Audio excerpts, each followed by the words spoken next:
folks, we're going to get started in just a minute or two. If you haven't grabbed a seat yet, you're invited to do so. There's plenty of seats for all of you.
Good morning, everybody. Hello and welcome. All right. Yeah. You got it? Okay. If City Council would please stop making so much noise, Councilman Sam. Thank you. Hello, friends. I'm Dan Moulthrop. I'm the Chief Executive over at the City Club, and it's really a thrill and an honor and a pleasure and a real privilege to be here with all of you to serve as Master of Ceremonies for this moment this morning, where we are recognizing 50 years of really incredible progress that's been made since the last time our river burned.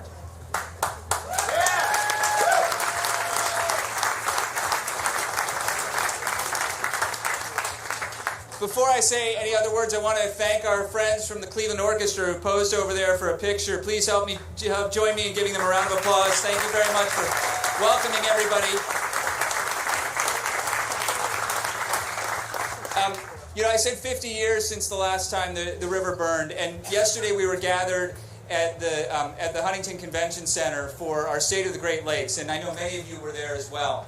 We had with us Christine Todd Whitman, former EPA Administrator, Chanel Smith from the Trust for Public Land, and David Orr, who has led so many nationwide environmental projects out of Oberlin College. And what we realized in that conversation is that this moment really isn't just about 50 years of history. It's about the next 50 years. It's really about the next 12 years when you think about what's going on with climate change. It's about all of these issues.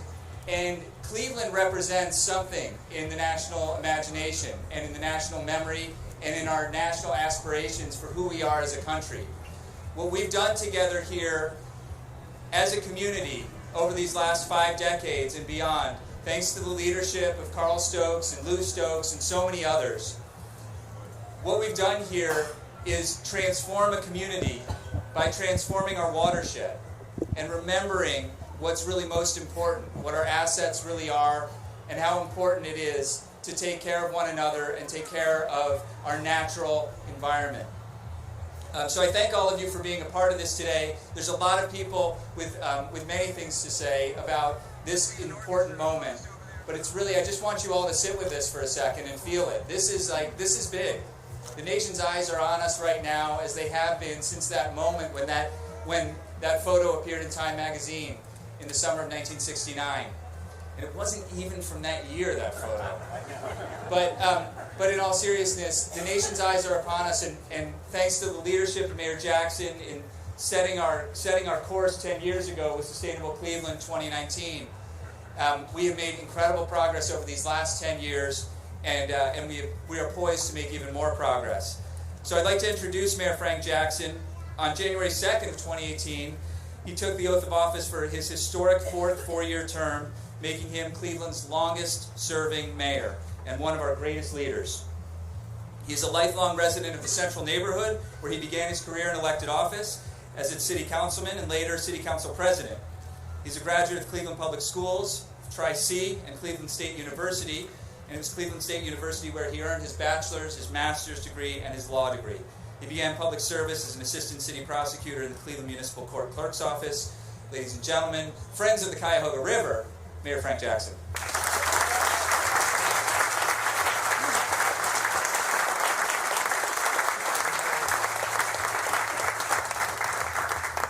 Good morning. And how are you this morning? You know, I was telling someone, I know they put the tent up for the rain, but it would have been nice to have some sunshine. I want to welcome everyone to this very unique event. Welcome also to all the public officials, elected officials.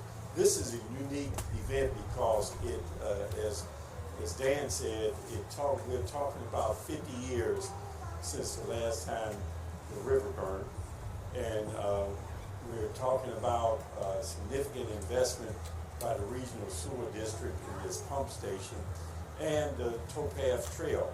And they've all come together at this time, at this moment, and in this spot.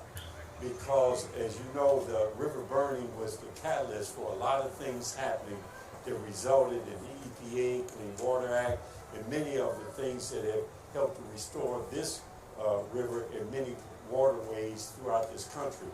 Also, the investment by the Regional Sewer District that in this pump station really helps to prevent the discharge of stormwater overflow and raw sewage into the river, which helps us to keep the river clean.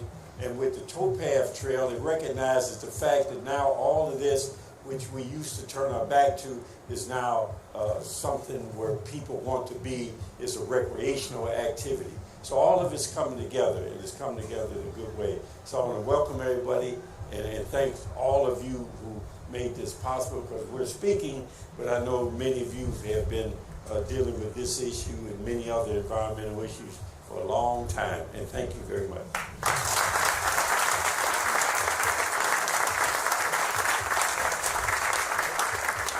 Thank you very much, Mr. Mayor. And next up is our first speaker here. He's also Ohio's 51st Secretary of State, former state senator as well, Frank Larose. A native of Akron, Secretary Larose serves as Ohio's Chief Elections Officer, as all of you know, and his office is the front door for businesses looking to start in Ohio. Friends of the Cuyahoga, please welcome Secretary of State Frank Larose.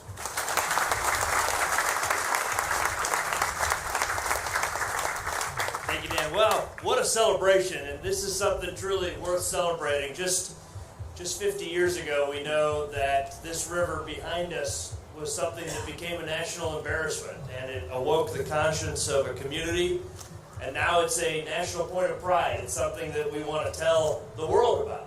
Our Crooked River, our Cuyahoga, this river that runs not only through the geography of our community, but in so many ways runs through the life of our community.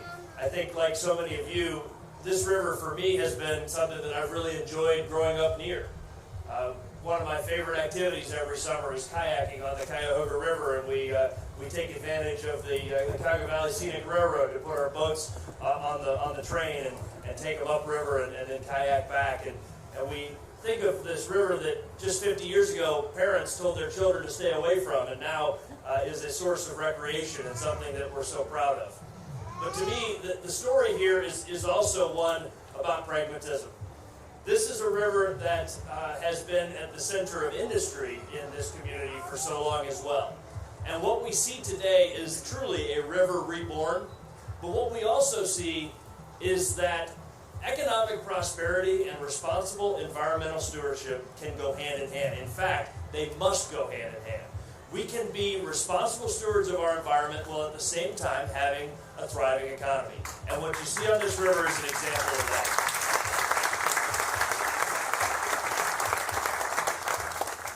I'm so proud of Cleveland, Ohio. I'm so proud of our Cuyahoga River, and thank you so much to each and every one of you who has made this possible and who continues to protect our river. Thank you.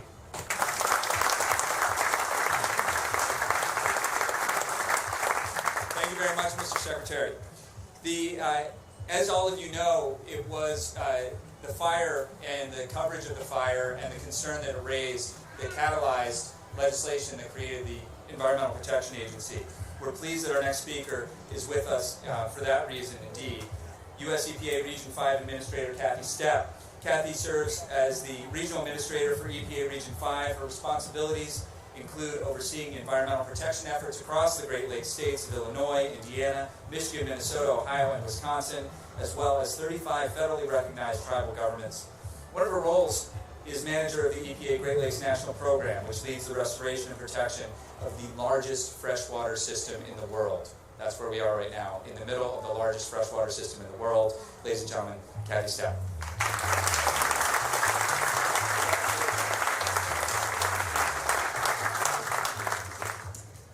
Good afternoon. So I've got this fantastic speech that my staff wrote out for me, and I'm realizing how long it is. And then I looked at the list of speakers, and I know you would so much rather hear from your citizens and your neighbors and the people you've been working with side by side for decades on this extraordinary project. Far more than you'd want to hear from a federal government official. So I'm just going to share a couple of observations that I've had. This is not my first time to the area since having this job at EPA. I had the opportunity to come down and do a day-long tour with the ORSD and talking about some of the challenges that they're working to overcome and to really change the direction and the conversation about environmental stewardship when it comes to sewer and wastewater management. And they are making tremendous, tremendous progress. I also want to talk about the history just quickly, and I know pretty much everybody here is going to know the history of how we came to be here today. Of course, I'm far too young. I understand that the last fire happened 50 years ago, and I'm thinking in the correct lighting, I might be able to pull off "You Believe in Me," that I would be too young, but alas, I'm not. But to be able to stand here today and to represent the men and women who came before me at US EPA is really an honor for me, because while I get to be here for the glitter and rainbow moment, there are so many people who spent their careers really working to change the landscape around them and to provide that environmental protection and a healthy future for men and women and children across this land for generations to come. And it is really, really an honor for me to be able to be kind of the window dressing today on their very good works. I also want to applaud the work of the men and women at Ohio's agencies who have also worked hand in hand with EPA, with nonprofit groups, with everyday citizens, riparian landowners, businessmen, politicians, all the different levels of the government that have come together to really make a stand and a statement here that while this place 50 years ago was that catalyst, that spark of light to light EPA and to send us on our way to provide these same kinds of benefits to citizens across the country, it doesn't happen all by itself. We have to have the support of Congress and presidents and local people, voters, people who care about these issues that matter so much to their families. And without all of you and all of the push and the energy that you invested into this project, we'd never be here today. And I know we wouldn't be having similar conversations around the country either. So it is really a delight for me to be able to congratulate you on this moment, to thank you all for the attention that you have paid, for your willingness to invest your time, your money, your elbow grease, all of the things that you care about, and to keep pushing Cleveland forward. Because man, I got to tell you, Cleveland, you have given me a lot to brag on. in my travels across the region. So thank you so much.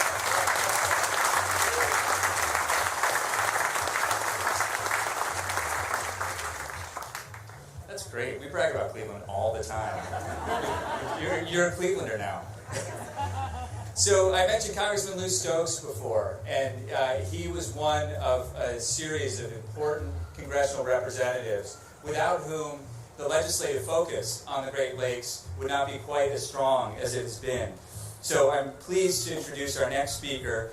He's the congressional rep from the 14th Congressional District and a leader among congressional reps whose districts touch the Great Lakes, Dave Joyce. He graduated from West Cuyahoga High School and went on to receive his... I'm told I got to read all this. He graduated from West G, went on to receive his BA in accounting and JD from the University of Dayton, and upon graduation he moved back to Cuyahoga County where he worked as a public defender. In '88, he was elected as Cuyahoga County prosecutor, and in November 2012, Dave was elected to represent the 14th District of Ohio for the 113th Congress. This Congress, the 116th, is his fourth term in office. As a member of the Appropriations Committee, Dave serves as ranking member on the House Appropriations Subcommittee on Interior and Environment, a key position for Ohio and for Lake Erie. Since he came to Congress, Dave has established himself as a leader in Congress in bipartisan efforts to preserve and protect the Great Lakes. And as all of you know, he doesn't like to be called Congressman Joyce. He goes by Dave. Ladies and gentlemen, Dave Joyce.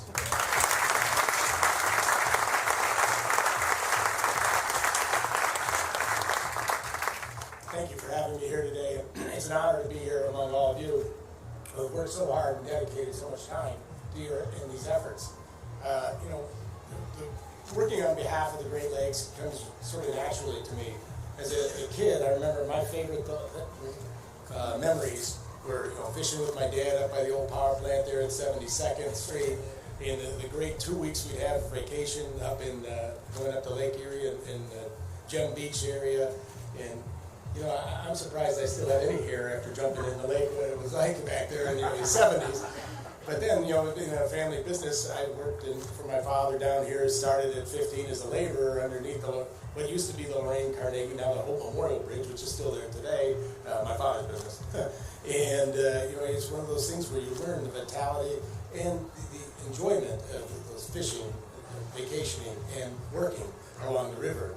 Now, my 25 years as a prosecutor, when I first got to D.C., I said, well, look, I'm an expert in crime scenes, but that doesn't really help us here. I want to get involved in things that matter for northeastern Ohio. And when I looked around, I saw where I could have the biggest impact on the committee I was on, Interior, in order to work with the Great Lakes.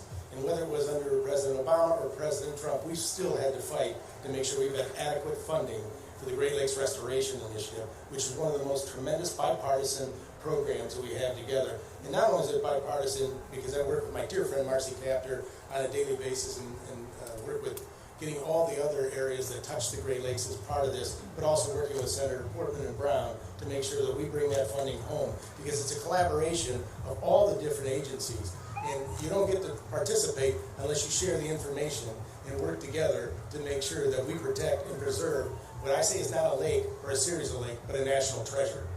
So it really warms my heart to see all of you who worked so hard to get us where we are, thinking 50 years ago today, from 50 years ago, there was the fire on the lake, and then as you come here today, see all the vibrance of downtown, see the people kayaking, rafting, the bikers. It's just a wonderful thing, because I can guarantee you one thing.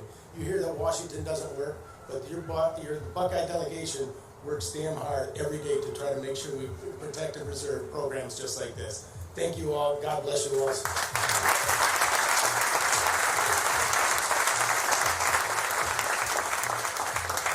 Thank you, Dave, for your leadership in the Ohio delegation. I don't think that Congresswoman Captor is here yet. Is that right? She's not here, so we look forward to welcoming her to the stage when she arrives. Our next speaker is Kurt Princik.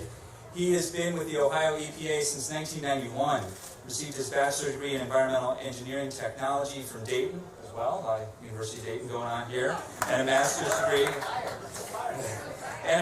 degree in public administration from Cleveland State University. Kurt's been the district chief of the Ohio EPA Northern District Office since March of 2011. Kurt Princik, ladies and gentlemen.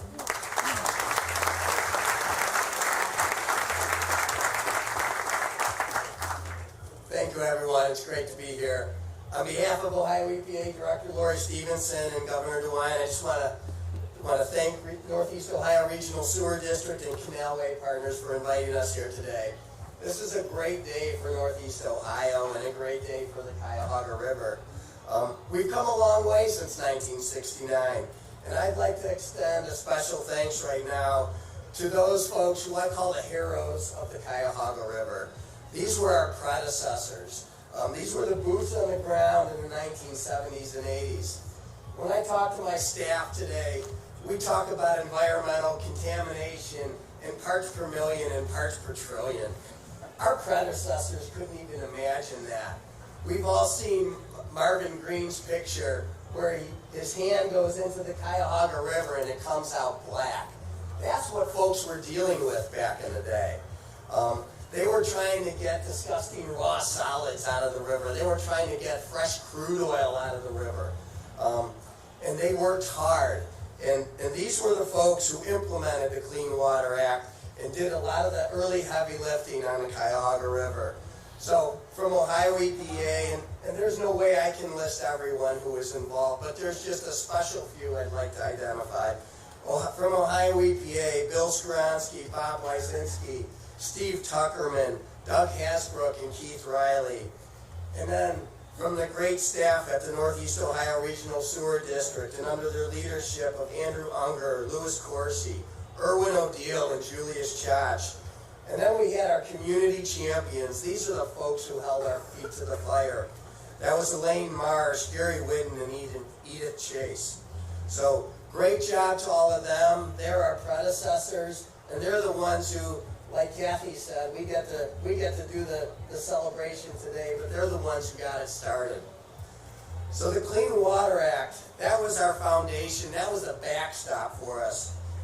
We needed that regulatory muscle to get the work done, but it took more than that. It took a lot more than that. There was a cultural change that happened in Cleveland and Northeast Ohio. We began to view Lake Erie and the Cuyahoga River as community assets and resources that needed to be cherished.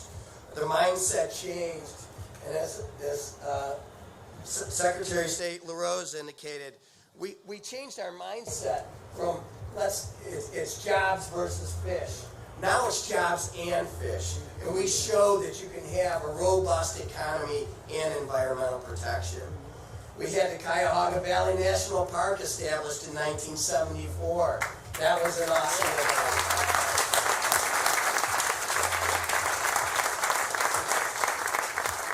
And then there were the partnerships. The partnerships are what made it happen. And, you know, there were some tough times. We didn't always agree with US EPA. We didn't always agree with Regional Sewer District. But those partnerships were developed over the decades between the regulators, between US EPA, Ohio EPA, the Army Corps of Engineers, our municipalities, our watershed groups, and NOACA and NEFCO. And it was all hands on deck to get where we are today. This is clearly a testament to the Clean Water Act, but more than that, it's a testament to everyone in the watershed who dedicated their careers, their part-time, their free time to protecting and improving our river. So in closing, I just want to thank everyone for celebrating this great day. We have much to be proud of and much more to be excited for in the future. We'll continue to work to improve water quality, to foster those great partnerships which have been developed, and to look through new funding opportunities through our federal partners and through the Governor's H2 Ohio program so we can continue to improve water quality. Thank you.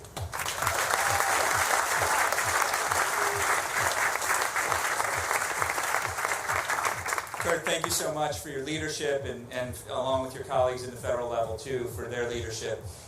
This is going to be a very Instagrammable moment in a second here, I think, right? We've got, is it just the two of you? Okay, so there's a list. I'm just trying to make sure we get everybody. But we've got representatives from the state senate, two of our state senate delegation, Senator Kenny Yuko and Senator Nikki Antonio, are joining me on stage right now to present a commendation to the Northeast Ohio Regional Sewer District and CEO Kyle Dreyfus Wells. So without any further ado, get out your cameras, ladies and gentlemen. It's going to be big. Well, good morning, everybody. You know, when Senator Antonio we drive down to Columbus and they find out we're from Cleveland, the first thing they say to us are, what about those Browns? We want to talk about a comeback, but you know what? What a comeback this is right behind me. You know, you look out at it, and we call it the Cuyahoga River.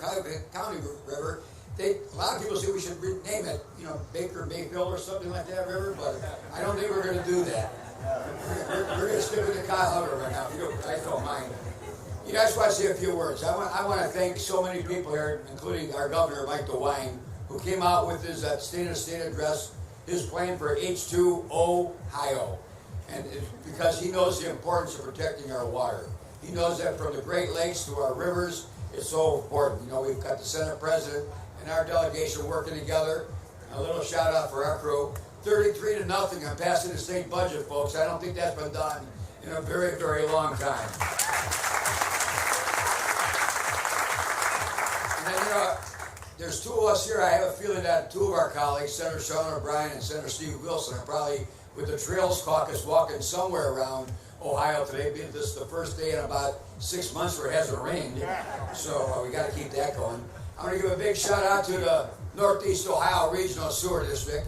And I go back to the days,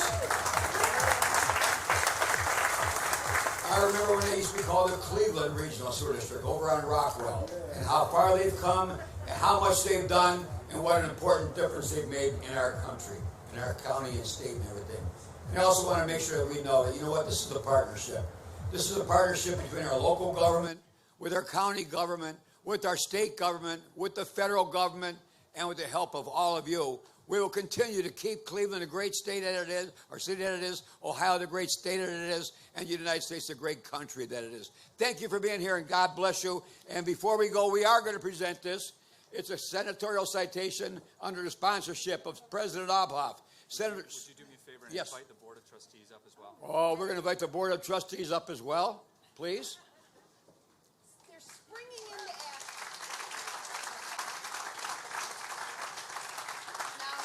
Now it's an Instagrammable moment. And again, this is under the sponsorship of President Obhoff, Senators Eklund, Williams, Dolan, Yuko, O'Brien, Rogner, Antonio, and Sykes. So there's a lot of people down there fighting for make sure that we know what the importance of our water is, and that we continue to make ways to prove it. Thank you again, everybody. Thank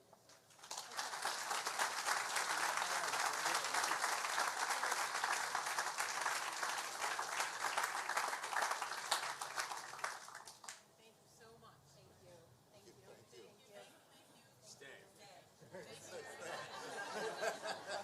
So while our Senate delegation makes their way through the greeting line, I'd like to invite State Representative Stephanie House and the rest of our State Representative, our General Assembly delegation to join us on stage. Thank you so much. I'm going to let you all introduce yourselves. There's a lot of people on stage right now. Okay. Well, good morning, everyone. How's everybody doing? So my name is Representative Stephanie House. I am joined by my two fabulous colleagues, Representative Jeff Crossman and our Minority Whip. I have to get all these titles right. Representative Kent Smith. And we are just here to celebrate Cuyahoga 50 with our Director Dreyfus Wells, along the wonderful team of the Northeast Ohio Regional Sewer District. We are here because of 50 years ago. We all know the calamity, but more importantly, we are looking at the next 50 years of what do we do to make sure that not only Cleveland and Northeast Ohio is vibrant, but that our country is vibrant, and making sure that we have access to clean water. That's a fundamental level. And so, under the sponsorships of a lot of folks, Representatives Upchurch, Boyd, Brent, Callender, Crossman, Greenspan, myself, Patton, Robinson, Romer, Skindale, Sweeney, and Weinstein. We want to congratulate you all for the continuous work that you do to keep our community safe and making sure that we have another vibrant 50 years here in Northeast Ohio. Thank you all so much for the work that you do, and God bless you all.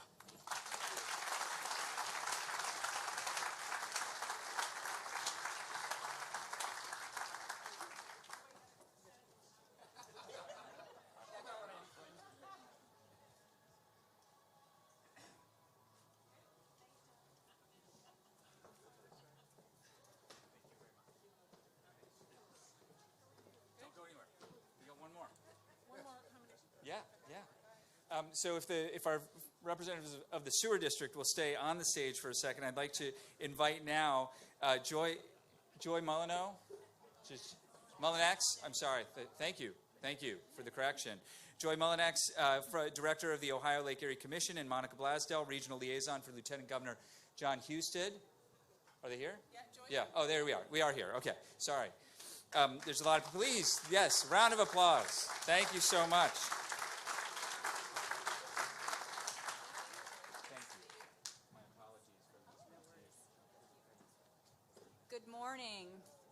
On behalf of Governor Mike DeWine and Lieutenant Governor John Husted, who are unfortunately not able to be here, but who have made water one of their premier signature policy issues, they wanted to congratulate and thank the many, many people who have been involved in restoring and revitalizing the Cuyahoga River.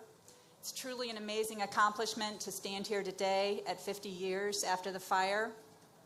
We have more work to do, but at this point I think we can all be proud that the river is now something that we can pass on to future generations. So we have a commendation. Good morning, everyone. Monica Blasdell here. I am happy to be here on behalf of Governor DeWine and Lieutenant Governor John Husted. They appreciate everyone's support, and it's so encouraging to see the public out here today in celebration. I do have a commendation from the office. This is on behalf of the state of Ohio. We congratulate you on your 50th anniversary. Throughout the past 50 years, you have made sure that the water that's released into the lakes and rivers are clean and safe. We thank you for your dedication to Ohio, and we congratulate you on reaching this milestone.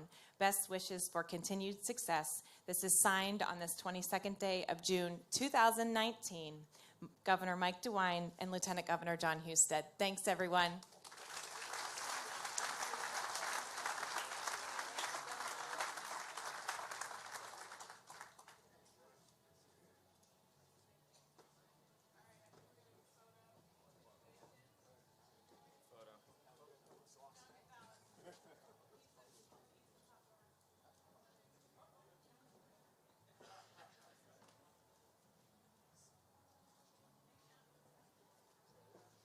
Okay. Yeah. Except for Darnell. Everybody except for Darnell. Thank you, Ms. Mullinex, Ms. Blasdell. Next, it's a joy to remember that this doesn't happen without leadership at every level. And our next speaker is certainly an example of that. Darnell Braun is the Chief Operating Officer for the City of Cleveland and was appointed to the Northeast Ohio Regional Sewer District Board by the City of Cleveland Mayor in September 2001. He's now the board president.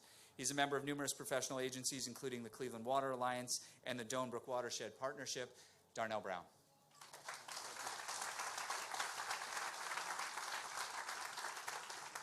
Good morning. What a beautiful day it is on the Cuyahoga River. On behalf of the Northeast Ohio Regional Sewer District, I'd like to take the opportunity to really thank today's speakers and guests. I also want to thank my colleagues, my fellow board members, Mayor Stefanik from North Royalton, Sharon Dumas, Finance Director and Interim Chief of Staff for the City of Cleveland, Julius Chach, and Mr. Ron Sulik for being here today to really celebrate this remarkable activity today. 50 years, what a remarkable story. As a member of the Sewer District's Board of Directors, as he said, for over 20 years, almost 20 years, I'm proud to be part of an organization whose mission is to protect the environment and public health. There's no better example of that than looking behind us and seeing the success of the Cuyahoga River today. While we've had our share of challenges, including reduced federal funding for much-needed upgrades, repairs to our sewer infrastructure, as well as increasing rates, all of which are done both with our responsibility and ratepayers in mind, we have to continue to do these things to continue to significantly, in a positive way, impact what happens in our region and how this really gets done with the support and efforts of all of our ratepayers and customers. We've had some great successes as well. That includes rebirth of this river that is, again, flowing behind me. That rebirth is due in large part to many stakeholders, including, as I said, the ratepayers, many elected officials who supported significant investments in our clean water infrastructure and upgrading our treatment plants, building new sewer pipes, maintaining the existing sewer system, plus our enhanced industrial pretreatment program, working closely with local businesses to ensure chemicals are not entering our local water courses untreated. As a result of all of this, what we've seen is a significant reduction in the amount of pollution entering our local waterways and an abundance of aquatic life returning. In 1969, there were only a couple of species of fish in the Cuyahoga River. Today, we are proud to boast that 70 fish species call the Cuyahoga River home. I'd like to take this opportunity to acknowledge past sewer district leadership as well. Speaking of which, one is here today, Julius Chach, also Erwin O'Deal, who were crucial in the success of the sewer district, which has brought us to where we are today, and to the sewer district employees, both present and past, who have been crucial to our region's water quality improvements. Their passion to clean water is unwavering and their commitment is unquestionable. As we look forward to the next 50 years, we must continue to build on the success of the past. And as the president of the Northeast Regional District Board of Trustees, my fellow board members and I look forward to building that foundation so that we can have an even brighter, cleaner Cuyahoga River. Thank you very much.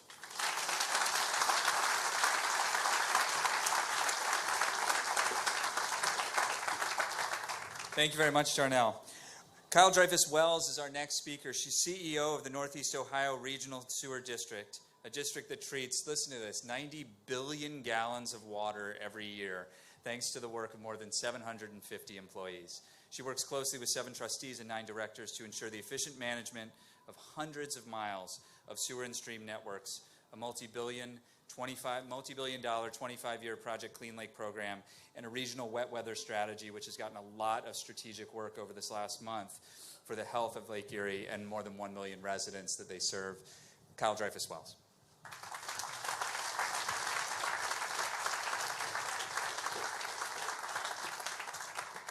Good morning, everybody. It is great to be with you today on the banks of the mighty Cuyahoga River. It's great to be here today when the flow is just a little bit lower, because we all know that it's been raining for 40 days and 40 nights. But the river has made itself known to all of us over the last couple of weeks.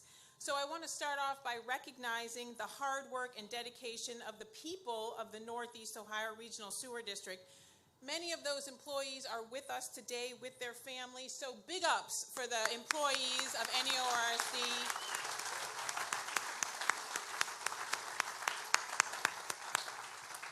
I also want to recognize all of our partners. We heard a lot today about partnership, and this is the result of partnership. Nobody does this alone. So second big ups to all of our partners that are here today. So we've heard throughout the morning the story of the fire and how it has shaped environmental policy for our country. We heard about our city's courageous leadership through Mayor Carl Stokes, a longtime advocate for equity, who understood that environmental injustice was detrimental to the city of Cleveland and to our region. We heard about the sewer district's former and current board of trustees and our former directors, Erwin O'Deal and Julius Chach, who had the bravery and the courage to invest over $5 billion of ratepayer funding in improving our wastewater treatment plants and sewer infrastructure, which give us what we have today. And our ratepayers, never forget yourselves. These are the folks that have funded this by and large, and it is a big commitment from the people of Northeast Ohio. We've also heard about the importance of a strong and robust Clean Water Act. This all did not just happen. We have this Clean Water Act and adequate and sustained funding to protect and maintain our water resources. So with this authority and with this funding at the sewer district, we are controlling combined sewer overflow through Project Clean Lake. We are managing stormwater through our regional stormwater management program, and we are doing the day-to-day work, which you heard about from President Braun, of managing 90 billion gallons of wastewater every year from over 1 million people. So on this momentous day, we're unveiling a tribute to those stakeholders past and our employees and ratepayers who continue to support this work. So to my left is the Superior Avenue pump station. It is the coolest pump station in the world. So y'all need to go over there and take a tour. You get a huge appreciation for pumps. If you want to know more about pumps, where's Jim Bunzy? Raise your hand, Jim Bunzy. There's the pump guy. Go talk to Jim Bunzy. Pumps are amazing, and they are integral to sewage work. So get your flyer and go walk the pump station with our staff that are over there. They're amazing employees, and they're doing great work. So let me tell you about this pump station, because I know y'all have barbecues and cookouts to go to later, and you need to drop these facts into conversation. So this is the Superior Avenue pump station, not to be confused with the Stones Levee pump station. Those two, and don't confuse those, because I know commonly people confuse. Those two pump stations control 4 combined sewer overflows. Combined sewers, remember, is the untreated discharge of sewage and stormwater to the environment. Before these 2 pump stations went online, 16 million gallons a year of combined sewer overflow flowed into the river. This will now be 0, the big 0.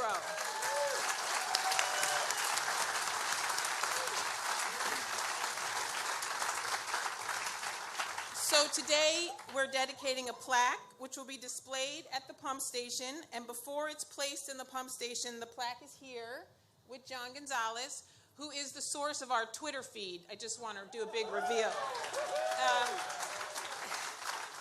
So everybody can sign the back of the plaque, and I'd like the board, yes, John? The board to join me back up on the stage. I apologize, you have to get back up. To join me back up on the stage, and we are going to look at this plaque.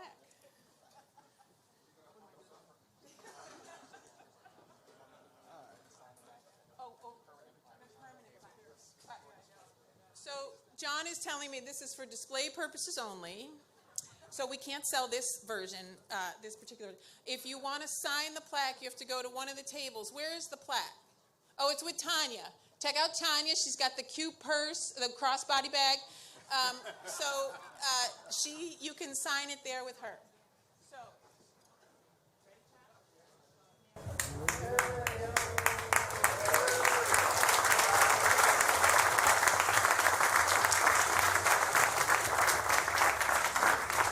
Now, am I supposed to read the plaque?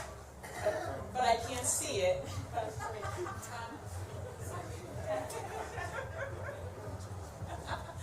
All right, so here's the plaque. Celebrating 50 years of progress on the Cuyahoga River. Since Cleveland's beginning, the Cuyahoga River has been the heart of the region and a reflection of its people, hardworking, relentless, and enduring.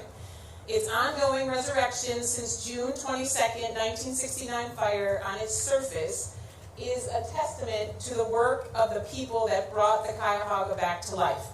We celebrate those whose commitment, strength, and perseverance played a critical role in its rebirth. Dedicated by the Northeast Ohio Regional Sewer District on this day, June 22nd, 2019.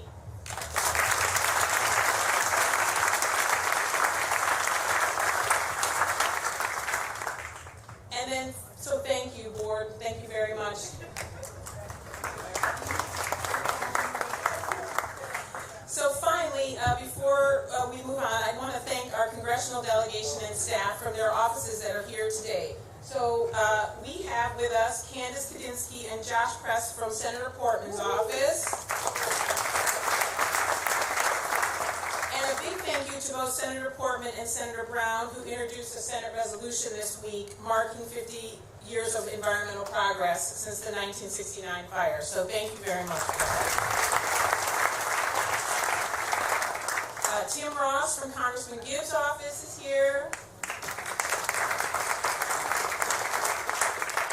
Clifton Williams and Cameron Harris from Congresswoman Fudge's office are here.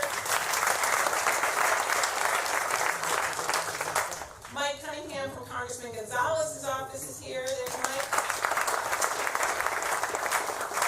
And we have Major Patrick Patrick Billman, Deputy District Commander of the U.S. Army Corps of Engineers from the Buffalo District, and Russ Brandenburg, who are both here. Thank you very much.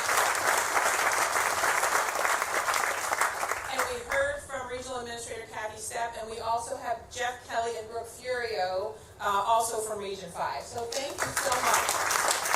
Thanks, everybody.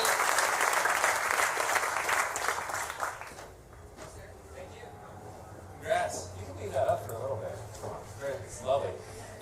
So this story that we've been talking about today, this really is our story.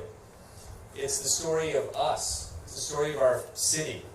It's the story of the journey that we've been on since our city was founded here on Settlers Landing. And it's the story, really, of the journey of our nation. It's the story of leadership, public servants, and citizens who care, who do their part. And every day, when we think about this story, every day we start this journey anew. And in the very near future, we'll be starting a lot of journeys right here, again, at Settlers Landing, where there will be a gateway to the Towpath Trail. So Tim Donovan, are you ready for your moment here? Ladies and gentlemen, Tim Donovan, the man without... Oh, yeah!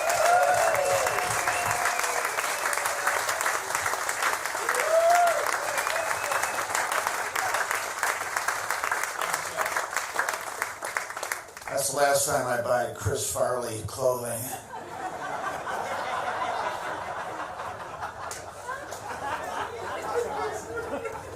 But anyway, by the way, after this, we're going to have a new reason to remember the date, June 22nd.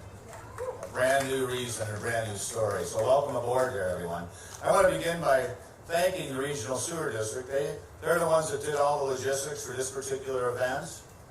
Big thanks for doing that. Let's hear it up. Somebody mentioned that it's unique and it's interesting and it's important that we're meeting right here, right on this exact spot. They don't know how right they are. I'm going to tell you a little story. A couple of years ago, we were planning the Canal Basin Park in this area here, and we went to give an update to the sewer district crew because they were planning the pump station. And Julius Chash was the director then, and Kyle, remember, we had a room full of people. And basically the idea was we had tried to buy this property for Canal Basin Park for 20 years. We could not get the guy to engage with us at all. And when we finally did get him to give us a price, the price was just ridiculous. So when we met with the sewer district and found out what they were working on, we saw an opportunity, and so did they. They were able to purchase the property, use what they needed for the pump station, and then have this ancillary property, the green space that we're on today, become part of Canal Basin Park, working with the city on an agreement that allowed them to do their first and foremost mission about getting rid of stormwater like they're doing here today, but also using it for green infrastructure, etc. So it was a win-win. And a big win for the city of Cleveland, a big win in the future when we build and design Canal Basin Park. So thank you, Sewer District.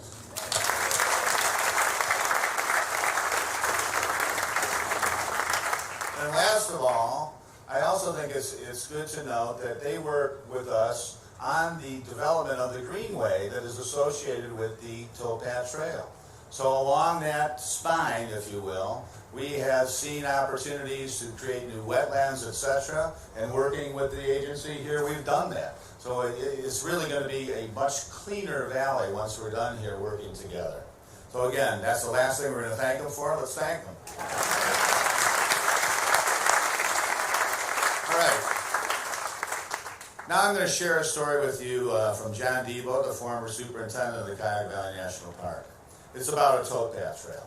It's actually about the fact that they were building a towpath trail through the park, and he said the anticipation was so great that people would literally follow the bulldozers that went down the pathway there.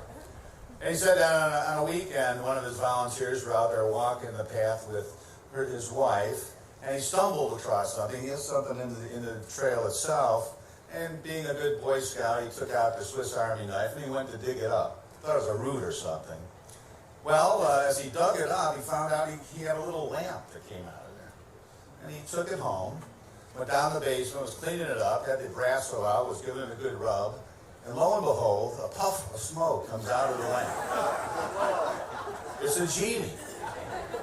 The genie thanks him for releasing him from this lamp, and he says, you know, you're lucky, I've got one wish left to grant. So tell me your wish. And the guy was pretty well off. He didn't really need anything personally. But he said, you know, I'd like to have world peace. Bring me world peace. Give me world peace. And Gene said, did I tell you how long I was in that bottle? He goes, yeah, this is a bit too heavy of a lift here. Let's lower our expectations a bit. So he goes, okay, can't have world peace. He thinks for a second. He runs out, comes back with a map from the other room. He goes, you can't give me world peace. I'll tell you what. There's this section of the world. It's called the Middle East. Give me peace there. And Gene goes, you're just not getting it, are you? You got to really lower that expectation for me here. So he sat back and he said, okay, wait a minute. I got one for you. He goes, you know, I found you on this towpath trail. And there's an effort to build this thing 101 miles long. And it's going to take the cooperation of all the cities and towns along the way to do it. We're all going to have to share one common goal. You know, they call these things regionalism. And, you know, they don't work out that well in this part of the world. But, you know, so there's going to be a bit of a challenge here. But that being, and you know, the other thing I should mention is it costs a lot of money. Because in Cleveland alone, it's like $87 million just to build the 5 miles of trail from this border to Canal Basin Park. So I'll tell you what, Genie, give me that. Give me the towpath trail. Well, the Genie rubbed his chin a little bit, thought about it, and he said, can I see that map of the Middle East again?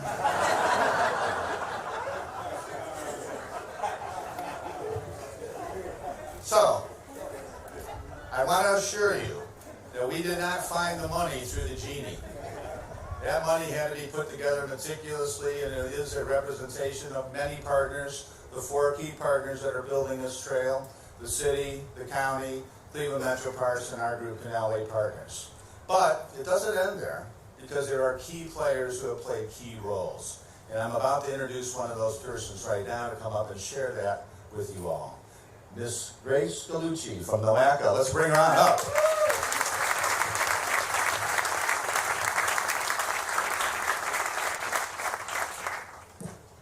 Good afternoon. Hard to beat that story, but I'm going to try. As the Metropolitan Planning Agency representing the Cleveland region, we here at NOACA are thrilled to be here today to celebrate our environmental progress as well as break ground on the towpath trail stage 4. Relative to the environmental progress, NOACA is responsible for air quality, water quality, in addition to transportation. So I will tell you a water quality story. My husband is from Chicago. That's Lake Michigan. When we first met here in Cleveland, we were commuting as a relationship. One of the first summer beautiful days that he came to visit me, I had to go to work, and he said, what shall I do today? And I said, we lived in Detroit Shoreway. I lived in Detroit Shoreway. I said, you should go visit Edgewater Park, Edgewater Beach. We have a beach. And he says, okay. He goes, when I come home from work, I go into the bathroom, and I'm horrified. I'm horrified because I see wet swim trunks and a towel. And I said, what did you do? And he said, I went to Edgewater Beach. I said, but you went into the water? He said, you didn't tell me I couldn't go into the water. I said, you have to take another shower. So we have come a long way over the last couple of decades. At this point, we have a terrific beachfront, a clean lake, and proud of it. And thanks to all of those partners that have made that happen. When it comes to the towpath trail, it's long been known to planners that trails and green space are a vital part of the fabric of our communities. The towpath trail represents a substantial asset to Northeast Ohio and to our communities. Trails make communities more livable and more desirable. Trails strengthen our economy by improving our neighborhoods and bringing visitors. Trails are also a way to improve public health by giving people access and opportunity for physical fitness. For those of us who understand the direct link between quality of place and quality of life, trails play a central role in sustaining and growing our communities. NOACA is pleased to have been able to make the Towpath Trail a reality. Over the last several years, NOACA has directed nearly $30 million of its federal transportation funds. $30 million of its federal transportation funds to the Towpath Trail. That's the single most, the largest dollar amount to a single project in NOACA's history. More than roads, more than bridges, more than anything else, the Towpath Trail.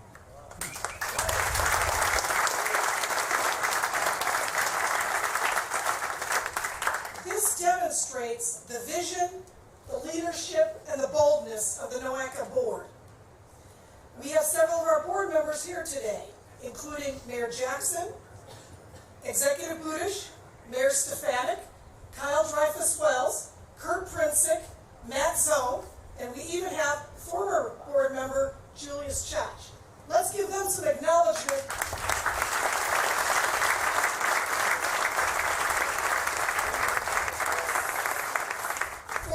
For the role they took in making this happen. And if you think that's a lot of board members, we are about the size of a small legislature, except we get along a lot better and we get a lot of things done. So I also want to acknowledge the federal government, USDOT and EPA, and even HUD in the many partnerships we've had with them. But the funding that the NOACA board has directed towards the Towpath Trail comes from congestion mitigation and air quality funding, often referred to as CMAQ. And that program provides funding for transportation projects that are located in the largest urban areas that are in non-attainment with federal EPA standards for air quality. So it's a bad thing, bad reason that we get the funds, but we get to use them for good things to improve air quality. And at the state level, I want to acknowledge partnerships with the folks at the Ohio Department of Transportation and the legislature and administrations past and present for allowing us to move forward with this very innovative way of spending federal funds and allowing the Towpath Trail to be one of the first such projects to use CMAQ dollars in the state of Ohio and in the country in this way. So it's really simple. Offering alternatives to the single occupancy vehicle, getting cars off the road, it reduces congestion and improves air quality for all of us in Northeast Ohio. Thus, in conclusion, transportation infrastructure and the environment can coexist. In fact, they can even thrive. Thank you.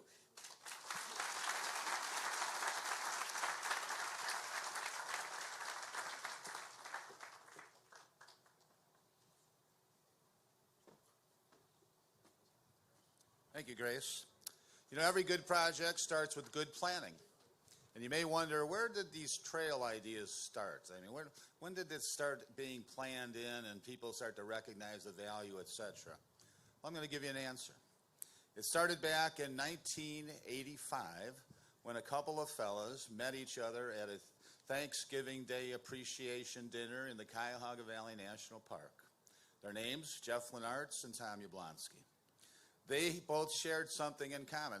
They saw an opportunity for the city of Cleveland to take advantage of this new and burgeoning national park by having better connections, if you will, between the urban environment and that park itself through the Cuyahoga River Valley. So they were tasked with getting a plan done that could try to share this vision, and they went to the county. They went to the County Planning Commission, and at the time, Rick Seco was the principal planner for this, and Paul Alcinas was there and Jim Kostelik. And this became kind of the bedrock plan for the Cuyahoga River Valley. It was a seminal piece of work. Rick really did an outstanding job in terms of documenting demographics, documenting transportation, history, etc. And he included some visionary ideas in there. By the way, one of them, the waterfront line, which has gotten done as part of the city's bicentennial. And that, as time progressed and the idea of that connection grew, The National Park Service, under the Rails, Trails, and Conservancy Assistance Program, did what we call a feasibility study to see, is it feasible to somehow link those two entities together, and if so, how? And quote unquote, did we have the right stuff, as I would say?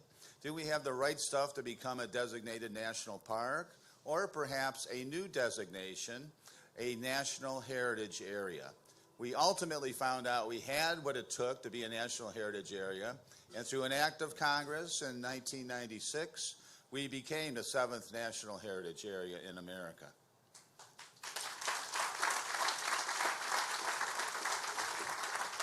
With that designation came the requirement of doing a master plan to tell Congress how you might spend the money if you got any, and where the boundaries were, etc. And we did that. We had a master plan that engaged the community with 75 public meetings over the course of decisions to be made within that plan. And the outcome of it was, one of the main things, and we're here today, was the idea of not only connecting it with a singular trail, but creating a network of trail, a system of trails that would feed into that towpath trail, therefore connecting, in the city of Cleveland's case, not only neighborhoods, historic neighborhoods, not only assets, both natural and cultural, to the towpath trail, but ultimately to each other. And that vision grew to a point where now the slogan